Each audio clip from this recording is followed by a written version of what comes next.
Hello friend, जय माता दी। Happy Ramnavami आप सभी को। आज है कन्या पूजन, तो कन्या पूजन ब्लॉग में आप सभी का स्वागत है।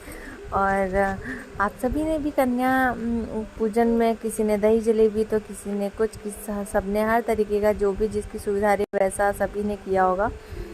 मैंने भी इस बार, पिछली बार तो दही जलेबी मैंने भी खिलाई थी, लेकिन इस बार मैंने सोचा कि हलवा, चना, आलू टमाटर की सब्ज़ी, पूरी, ये मेरा मन था तो मैंने उसकी तैयारी कर ली। और जाहिर सी बात है, त्यौहार वाले दिन काम बहुत हो जाता है तो मैं जल्दी उठी थी। उसके बाद फिर चने मैंने रात को ही भिगो दिए थे, क्योंकि सुबह उठ के जल्दी तैयारी करनी थी। कुछ भी करो लेकिन टाइम तो हो ही जाता है, 8 साढ़े 8 9 बज ही जाता है। आधी क्लिप तो लेना भूल गई क्योंकि बिट्टू बार बार जग जा रही थी। जल्दी उठी थी ताकि बिट्टू के उठने से पहले मैं काम निपटा पाऊँ, लेकिन बिट्टू बार बार उठ रही थी।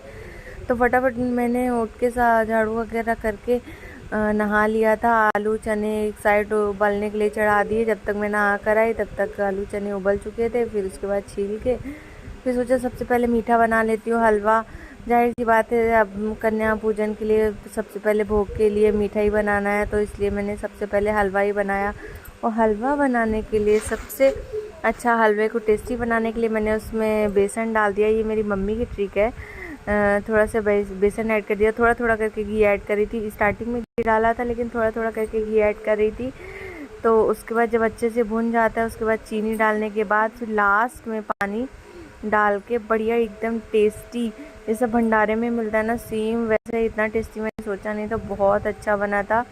अब चलो करते हैं सब्जी की तैयारी। तो सब्जी की तैयारी के लिए उसमें भी मैं क्लिप लेना भूली नहीं थी, लेकिन इतना ज़्यादा रश हो गया था कि कुछ समझ में नहीं आ रहा था कि क्या क्या कर लूँ क्या नहीं। और टाइम भी हो रहा था। पहले तो कन्या देर में आने वाली थी, फिर मैंने भांजी को लगा दिया। फिर बाद में पता चला कि जल्दी आ रही है, उधर बिट्टू को भी तैयार करना था। तो फिर मैंने कहा भांजी को बता दी कि ऐसे ऐसे कर लो। उसने फिर भाजी उसने फ्राई करी और एक साइड चने।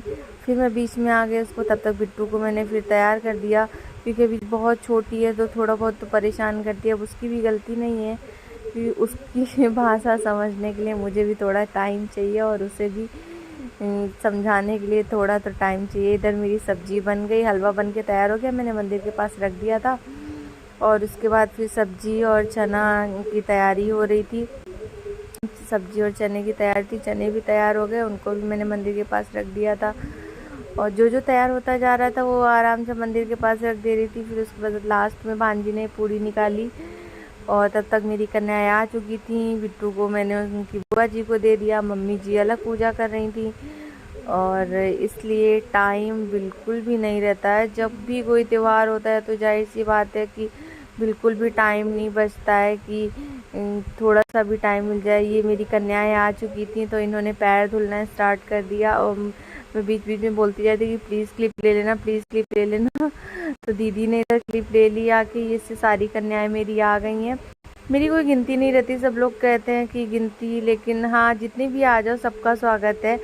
और ये मैंने टीका कर दिया, फटाफट से टीका किया। उसके बाद इस बार मेरा बहुत मन था कि मैं अपनी कन्याओं को आलता लगाऊं पैरों में, वो भी पूरा पूरा, छोटा छोटा टीका नहीं। ये मेरी छोटू सी कन्या है, ये मेरी बाबू बैठी है अपनी बुआ जी की गोदी में, सब देख रही है। और ये सारी कन्याएं, ये मेरे लंगूर जी बैठे हैं। मैंने बाबू को तो अभी नहीं खिलाया क्योंकि वो बहुत छोटी है, अभी 5 महीने की भी नहीं हुई, उसका अन्नप्राशन नहीं हुआ। अन्नप्राशन होगा, उससे रिलेटेड ब्लॉग्स मैं आप सबसे शेयर करूँगी। और ये देखिए, फटाफट से मैं उधर कलर लगाती जा रही थी, मतलब आलता लगाती जा रही थी अपनी कन्याओं को। और ये इधर यहाँ पर इन्होंने स्टार्ट कर दिया। मैंने बोला कि आप स्टार्ट करो, क्योंकि कन्याओं को अभी और भी जगह जाना था। अब जाहिर सी बात है, इन लोगों की पहले से बुकिंग हो जाती है। आज ही का दिन तो है, मस्त बढ़िया है, पहले से ही बुक करके रखते हैं सब लोग कि यहाँ से निकल के मेरे घर आना है, यहाँ जाना है, वहाँ जाना है, तो सब लगे रहते हैं। तो इधर ये इन्होंने हलवा, मैंने कहा हलवे से स्टार्ट करो, हलवा दे दो। देन उसके बाद फिर चना देना था, चने के बाद फिर पूरी, फिर लास्ट में सब्जी। वैसे कोई भी प्रोसेस फॉलो कर सकते हैं, लेकिन मैंने कहा नहीं, पहले मीठा दे दो, उसके बाद तो अपना सब्जी या पूरी जो भी है अपने हिसाब से देते जाना। इधर मैं पूजा की तैयारी करी थी। मेरा भी कल, क्योंकि आलता का मैंने सोचा ही था, तो आलता लगाने में टाइम तो लगता ही है।